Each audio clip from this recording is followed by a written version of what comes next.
여호와께서 예후에게 이르시되 내가 나 보기에 정직한 일을 행하되 잘 행하여 내 마음에 있는 대로 아합 집에 다 행하였은즉 내 자손이 이스라엘 왕위를 이어 4대를 지내리라 하시니라. 그러나 예후가 전심으로 이스라엘 하나님 여호와의 율법을 지켜 행하지 아니하며 여로보암이 이스라엘에게 범한 그 죄에서 떠나지 아니하였더라. 엘리사가 한 선지자 생도를 보내어 예후에게 기름을 붓게 하고 왕으로 세웁니다. 예후를 통해 여호와의 종들을 살해한 이세벨과 우상 숭배에 대한 죄의 대가, 나봇의 포도원을 취한 아합의 죄 등에 대해 심판을 명하시고 아합가에 대한 숙청 작업을 합니다. 하나님의 심판의 도구로 쓰임받은 예후는 하나님의 명령에 잘 순종했지만 하나님 보시기에 정직히 율법을 지켜 행하지 않고 여로보암의 죄, 곧 베델과 단에 있는 금송아지를 섬긴 우상의 죄에서 떠나지 않으므로 결국은 징계를 받게 됩니다. 자식 세대에서 죄의 보응을 받지 않습니까?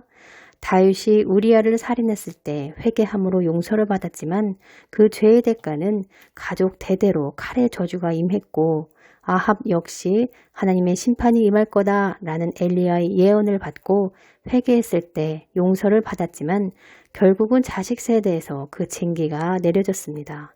예후 역시 하나님께서 시키신 일에 대하여 충성했을 때 4대가 왕위에 오르는 축복과 그에 따른 보상이 따랐지만 하나님께 범죄했기 때문에 4대 왕이 계승 후 멸망을 당하는 일이 있었습니다.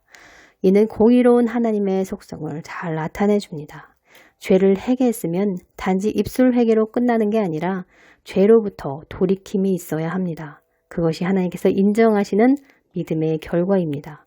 믿음의 결과는 죄로부터 단절, 끊어짐, 자유와 해방, 합당한 열매가 있게 됩니다. 이것이 없다는 것은 믿음 없음의 결과인 것이죠. 좋은 열매 맺지 않은 나무마다 찍혀 불에 던지우리라. 과실을 맺지 아니하는 가지는 이를 제해버린다고 말씀하십니다.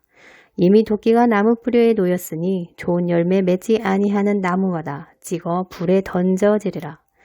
그는 성령과 불로 너희에게 세례를 주실 것이요 손에 키를 들고 자기 타작마당을 정하게 하사 알곡은 모아 곳간에 들이고 쭉정이는 꺼지지 않는 불에 태우시리라.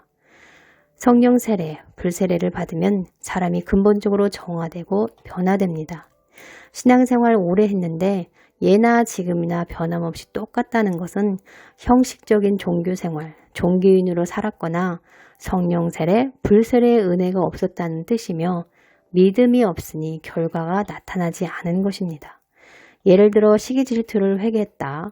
그러면 그 회개가 합당한지 시험해 보시기 위해 또 시기 질투가 일어날 만한 일을 만나게 하십니다. 회개했는데 비슷한 상황을 만나게 되면 또 시기 질투가 일어날 것입니다. 이 말은 아직 시기 질투에서 자유하지 못하고 여전히 죄에 묶여 있고 내면의 힘이 약하다는 뜻입니다. 그러면 다시 회개하고 기도하며 죄를 이길 힘을 얻어야 합니다. 그렇게 반복해서 회개하고 기도하고 힘을 얻으며 참 회개, 합당한 열매가 맺어질 때까지 다루심을 받아야 합니다. 시기 질투가 아닌 상대방을 칭찬하고 박수 쳐줄 때까지, 응원하고 격려해 줄 수 있을 때까지, 마음이 요동하지 않을 때까지 마음을 다뤄가십니다. 주님은 단지 시기 질투를 회개합니다. 이 차원에서 끝내지 않으십니다. 시기 질투가 끊어져야 합당한 열매를 맺는 것입니다. 죄에 묶여있기 때문에 대상만 달라질 뿐 아니라 마음 안에 여전히 시기 질투의 영이 역사합니다. 그것이 음란이건 거짓말이건 중독이건 미움이건 간에 회개한 것에 대한 시험, 곧 테스트가 있습니다. 제가 성령님의 은혜로 남편을 용서할 수 있었는데요. 용서한 결과가 상대방에 대한 사랑으로 변화되었습니다. 하나님의 사랑으로 원수였던 남편을 품었으면 다시 미운 마음이 들지 않아야 합니다. 그게 진짜 용서가 됐다는 증거입니다. 자기는 용서했다는데 왜 여전히 상대방이 미울까요? 아직 죄의 뿌리가 완전히 뽑히지 않았기 때문입니다. 누룩이 남아있다는 것이죠. 진짜 마음으로 용서한 사람은 상대방이 사랑스러워 보입니다. 관계가 회복되어 좋아집니다. 진짜 용서가 안 된 사람은 또 미워지는 것입니다. 배우자가 여전히 나를 핍박합니까? 그 이유는 당신이 더 다듬어져야 하는데 아직 낮아지지 않았기 때문에 당신을 연단하기 위한 도구로 배우자가 쓰임받고 있는 것입니다. 나 때문에 배우자가 쓰임받고 있구나 이렇게 생각해야 미워하지 않게 됩니다. 고쳐야 할 것을 고치지 않으면 계속 핍박이 있는 것이죠. 계속 핍박을 받든지 아니면 고치려고 노력하든지 둘 중 하나를 선택해야 합니다. 지금 좀 편하게 살다가 대환란에 남든지 지금 빡시게 살다가 휴거되든지 자기 선택입니다. 지혜롭게 생각하며 승리하는 여러분이 되시길 축원합니다.